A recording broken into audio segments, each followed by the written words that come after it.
New York State's rent regulations are set to expire in June, and as a result of that looming deadline, there's a political battle unfolding in Albany over the future of rent regulation and vacancy decontrol. Diana Scholl joins me now to discuss this issue, and she has a story about this in City Limits. Hi, Diana. Hi, thanks for having me. New York City has had rent regulation for about 65 years. Who benefits from these laws that limit the amount of rent increases that landlords can charge? About one-third of tenants in New York live in rent-regulated apartments. Many of those are immigrants. 39% of immigrants live in rent-regulated apartments, so they are among the beneficiaries. Rent regulation impacts people who have lived in apartments a long time because the rents can't be raised above a certain amount.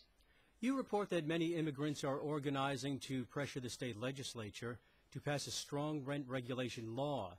Is this measure of particular interest to immigrants?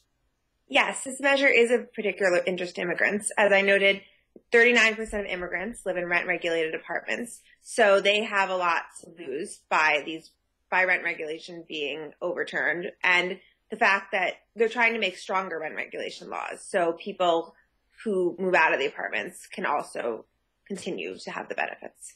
Your story focuses on a Bangladeshi immigrant. Who is he and what's he doing? My story focuses on Kamal Nasser. He is a Bangladeshi immigrant who lives in Kensington. He works as a street vendor in Jackson Heights. He's been in this country since 1982. He had no problems in his building. He's a rent-regulated apartment. He had no problems for years until management changed, and the landlord was clearly trying to get him to leave by not accepting his rent and not making needed repairs in the building. So instead of just taking it, he went door to door to all his neighbors, knocking on doors, and organized a lawsuit against his landlord. Nasser seems to have a very good understanding of what motivates politicians. So what does he think about American democracy? Yes, I definitely agree with that. He seems to have a pragmatic yet optimistic view on American democracy. One thing he said in my story was, the landlord has a lot of money. He doesn't even have to go up to Albany. He could pay someone to go. But if everyone who lives in these rent-regulated apartments goes up to Albany and knocks on the door and says, "We won't vote for you unless you vote for this rule," then in that case, there won't, that's how you get people to change laws. And he said that's the beauty of democracy. Politicians care more about winning than they do about money, which is definitely a view. Given that, what's the outlook for a rent bill this year in Albany?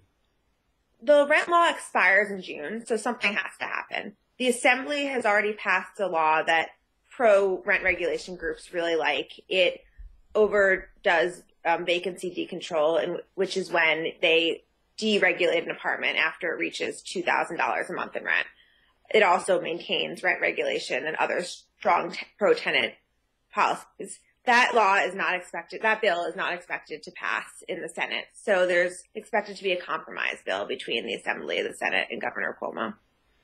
Diana Scholl. Diana has a story in the current issue of City Limits about immigrants organizing on the grassroots level to ensure that a new rent regulation law is passed in New York. Thanks, Diana. Thank you, Don.